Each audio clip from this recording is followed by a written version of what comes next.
오늘 우리에게 주신 하나님 말씀은 디모데후서 1장 3절에서 5절까지 말씀입니다.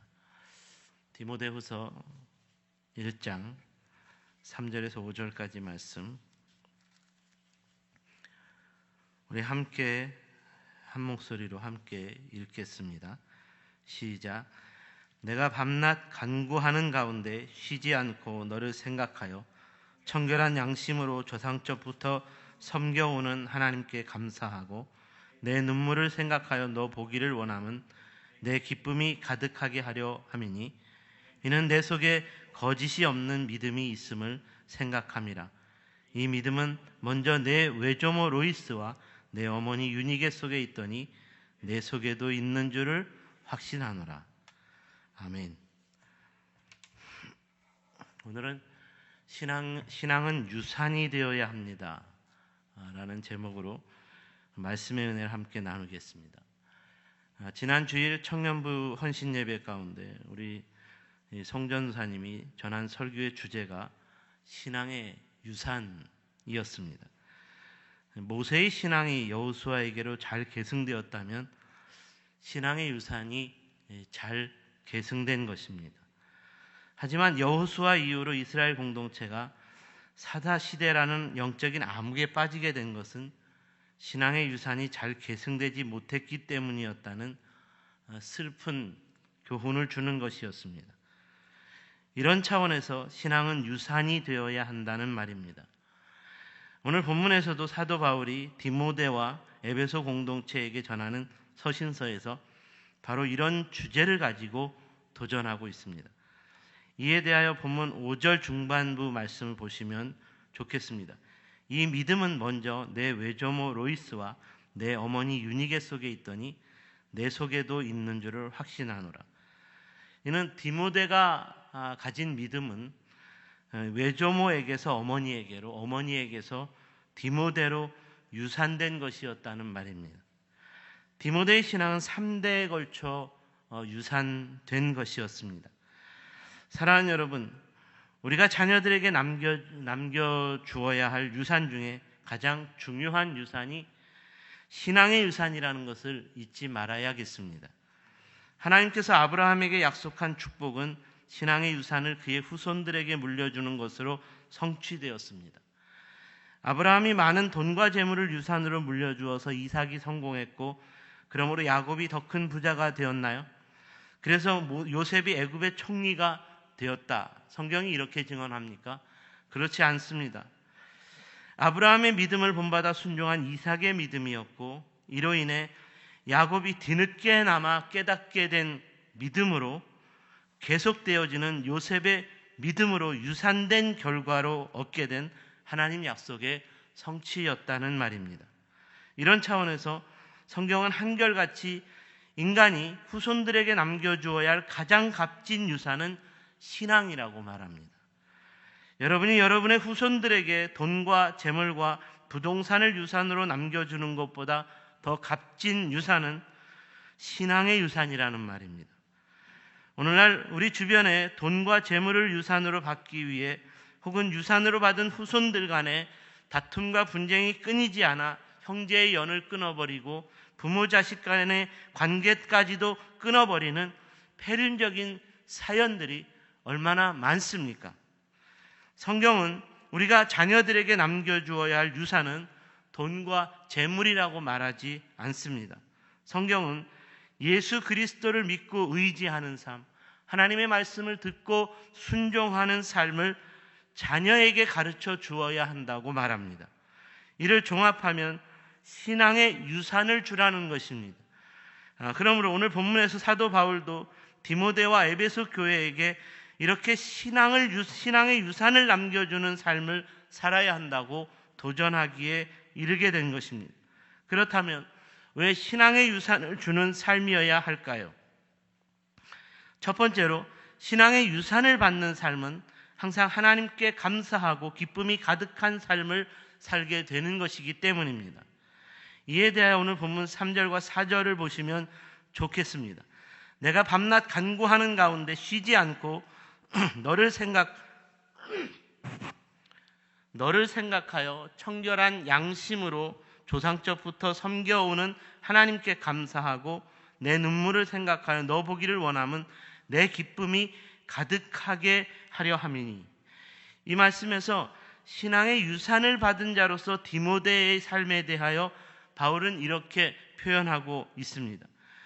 디모데야, 나는 너로 인하여 하나님께 감사하고 또 너로 인하여 하나님이 주시는 기쁨이 내 안에 가득하다라고 말합니다. 우리가 이 말씀에 살펴보아야 할 당시의 시대적 상황은 바울이나 디모데나 그리고 에베소 교회가 이 처한 상황이 녹록치 않은 상황이었습니다. 예수 믿는 사람들을 증오하고 죽이려는 자들이 힘을 가지고 있던 시대였습니다. 그러므로 고난과 환난이 끊이지 않았습니다. 일반적으로 고난을 당하고 어려움을 당한 사람들의 특징이 있습니다. 어려움을 당하면 어려움의 문제에만 모든 생각과 시선을 집중하게 됩니다. 이렇게 어려움의 문제만을 생각하기 때문에 그 어려움의 문제로 인한 불평과 불만의 말을 먼저 쏟아놓게 됩니다. 하지만 이렇게 어려움을 당한 문제들로 불평과 불만에 사로잡혀 벗어나지 못한다면 바울은 이런 사람은 성숙한 그리스도인일 수 없다고 말합니다. 적어도 오늘 본문의 디모데는 그러므로 이런 사람이 아니었다는 말입니다. 사도 바울은 이런 사람이 아니었습니다. 그러니까 본문에서 사도 바울은 디모데에게 적어도 우리는 신앙의 유산을 받은 자로서 고난과 핍박 중에서도 항상 우리가 섬기는 하나님께 감사할 수 있는 것은 그럼에도 불구하고 우리와 동행해 주시는 하나님의 구원을 믿음으로 인하여 주님 안에서 기쁨이 가득한 삶이라는 신앙을 고백할 수 있게 된다는 것입니다. 바로 이런 신앙의 유산을 가지고 감사와 기쁨으로 살아가는 성도의 삶이기 때문에 이런 성도의 삶은 당장 눈앞에 닥친 환난과 핍박으로 인해 좌절하거나 포기하지 않습니다. 내가 어려움을 당할지라도 오히려 내가 도와주고 섬겨주어야 할 연약한 사람을 찾고 그들을 향한 이타적인 마음과 자세를 가지고 살아갈 수 있게 된다는 말입니다.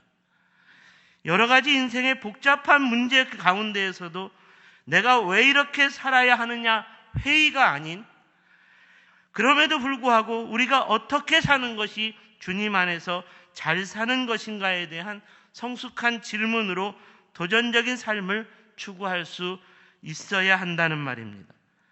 그렇습니다. 어떤 상황에서도 하나님께 감사하고 주님이 주시는 기쁨이 가득한 성도의 삶이라면 자기를 생각하지 않고 자기만을 바라보는 근시안적인 삶에서 벗어나 나보다 더 가난하고 연약한 사람을 도와주려는 원시안적인 삶을 살아가야 합니다. 그러므로 내가 고난을 받을지라도 내가 섬겨야 하는 사람에 대한 이타적인 관심이 끊이지 않게 된다는 것입니다. 내가 핍박을 당할지라도 나의 도움이 필요한 사람에 대한 이타적인 관심이 끊이지 않고 계속된다는 말입니다.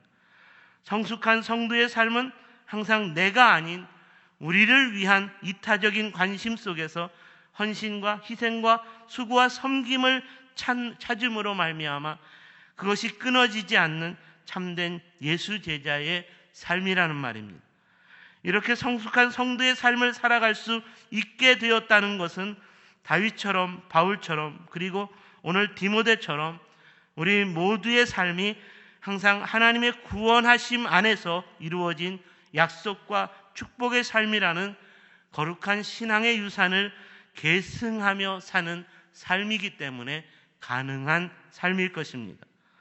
어떻습니까? 오늘 여러분의 삶에서는 항상 하나님께 감사하며 하나님을 향한 기쁨의 찬양이 끊어지지 않고 계속되고 있습니까? 코로나19로 어렵고 힘든 시대입니다. 교회를 향한 세상을 성도들을 향한 조롱과 외면이 과거보다 지금 우리 시대에는 더욱 극심합니다. 그래서 교회 이름으로 예수 이름으로 전도하기가 정말 쉽지 않습니다. 이런 상황 속에서 여러분의 신앙은 어떤 신앙입니까? 진정으로 바울과 디모데처럼 바른 신앙의 유산을 계승한 삶을 살아가고 있느냐는 말입니다. 여러분의 영적인 관심은 어디를 향해 있습니까? 그저 세상 사람들처럼 교회를 비방하기를 좋아하고 목사를 비난하기를 좋아하고 자기와 조금 다르다고 성도를 비난하는 삶에서 벗어나지 못하는 삶이라면 이는 진정으로 거룩한 교회를 생각하는 성도다운 영적인 관심을 가진 것이 아닐 것입니다. 이렇게 벗어난 삶을 살면서 나는 하나님께 감사를 드린다. 이렇게 벗어난 삶을 살면서 나는 하나님을 향한 기쁨의 찬양을 고백하는 예배자이다 라고 하면서 예배를 드린다면 이런 예배는 위선적인 예배일 것입니다. 바라기는 저와 여러분의 세종샘 공동체가 항상 하나님께 감사하고 하나님 안에서 온전한 기쁨의 교제를 이루는 바른 신앙의 유산을 따르는 삶이 무엇인가를 보여줄 수 있는 거룩한 신앙 공동체로 세워질 수 있기를 주님의 이름으로 축원합니다. 두 번째로, 신앙의 유산을 받는 삶은 거짓이 없는 믿음을 계승하는 삶이기 때문입니다. 이에 대한 교훈을 본문 5절에서 찾을 수 있습니다. 이는 내 속에 거짓이 없는 믿음이 있음을 생각함이라. 바울이 디모데의 믿음을 이렇게 표현했습니다. 외할머니, 어머니로 이어온 신앙의 유산을 잘 계승한 디모데의 믿음은 거짓이 없는 믿음이었다는 말입니다. 여기서 거짓 없는 믿음이란 예수 그리스도의 십자가의 고난과 죽음 그리고 부활을 믿는 것으로 이루어진 모든 인간의 죄를 용서하시고 구원하여 주시는 하나님의 구원의 역사가 이루어진 것을 말합니다. 이는 곧 예수 그리스도의 복음을 믿는 믿음을 말하는 것이라 말할 수 있겠습니다. 그러므로 이 거짓 없는 믿음을 계승하는 것이야말로 바른 신앙의 유산을 받는 삶이라는 말입니다. 그렇다면 이 거짓 없는 믿음, 즉 예수 그리스도의 복음이 왜 바른 신앙의 유산이 되는 것일까요? 이에 대하여 두 가지 차원에서 얻게 되는 유익을 생각해 보아야 합니다. 첫 번째로는 거짓 없는 믿음을 가지면 나 자신이 구원을 얻는 유익을 얻게 되는 것이기 때문입니다. 예수 그리스도를 믿는다는 것은 단순히 종교적인 안정과 심리적인 위로를 얻는 삶을 위한 것이 아닙니다. 예수 그리스도를 믿는 것은 내 힘과 능력으로 해결할 수 없는 죄의 문제를 해결하는 일이요, 이로 인하여 내가 영원한 생명과 구원을 얻게 된 문제였다는 말입니다. 사랑하는 여러분, 오늘 여러분은 이렇게 나를 구원해 준 거짓 없는 예수 복음을 믿는 믿음을 온전히 붙잡으며 살아가고 계십니까? 오늘 우리가 이 질문에 분명하게 대답할 수 있다면, 분명하게 아멘이라고 대답할 수 있는 바른 신앙의 유산을 가진 자로서 우리의 삶을 살아갈 수 있어야 할 것입니다. 그리고 두 번째로, 거짓 없는 믿음을 믿으면 나뿐만 아니라 세상 모든 사람에게 유익을 주는 것이기 때문이라는 말입니다. 사도 바울이 예수 그리스도의 복음을 믿고 나서 이방인 전도자로서의 삶을 위해 죽음의 고난도 두려워하지 않게 된 이유는 이 복음이 세상 모든 사람들에게 구원을 얻는 유익을 주는 것이라는 믿음을 깨달았기 때문이었습니다. 그리고 또한 예수 제자들이 땅끝까지 예수 복음의 증인으로 살아갈 수 있게 된 것도 바로 이런 믿음의 도전을 깨달았기 때문이었습니다. 거짓 없는 예수 복음을 믿게 된 제자들에게 주님께서 너희들이 더 성숙한 예수 제자로서의 믿음의 삶을 살아야 한다라고 도전하셨습니다. 너희는 가서 모든 민족을 제자로 삼아 아버지와 아들과 성령의 이름으로 침례를 주고 내가 너희에게 분부한 모든 것을 가르쳐 지키게 하라. 볼지어다 내가 세상 끝날까지 그런 너희와 항상 함께 있으리라. 이 말씀은 초보적인 믿음과 성숙한 믿음의 차이를 분명하게 구별해 주고 있습니다. 초보적인 믿음은 나를 구원하신 예수님을 믿는 믿음입니다. 여기에서 더욱 성숙한 믿음이란 모든 사람을 구원하시기를 기뻐하시는 예수님을 믿는 믿음으로써 이를 위한 예수 복음의 증인으로 살아가는 믿음을 말합니다. 그러므로 여러분의 믿음의 여정 가운데 예수 복음의 증인으로 사는 믿음의 열매가 없다면 여전히 초보적인 믿음에서 벗어나지 못하고 있는 것입니다. 여러분이 아무리 성경을 많이 알아도, 여러분이 아무리 기도 생활을 많이 해도, 여러분이 아무리 좋은 말씀을 많이 들어도 바른 신앙의 유산을 온전히 계승하지 못하고 사는 것이라는 말입니다. 바른 신앙의 유산을 계승하는 삶이라면 거짓 없는 믿음으로 말미암은 이 두 가지 우리에게 주는 유익이 나타나야 하기 때문입니다. 바라기는 여러분 안에 있는 거짓 없는 믿음이 온전한 유산이 되어서 이를 위해서 계속된 예수 복음이 전파되고 예수 사랑이 전해지고 예수 이름의 능력이 나타나고 이로 인하여 모든 사람들이 주께로 돌아오는 예수 구원의 역사가 다시 한번 힘있게 일어나는 교회 부흥이 저와 여러분을 통해서 일어날 수 있게 되기를 주님의 이름으로 축원합니다. 기도하겠습니다.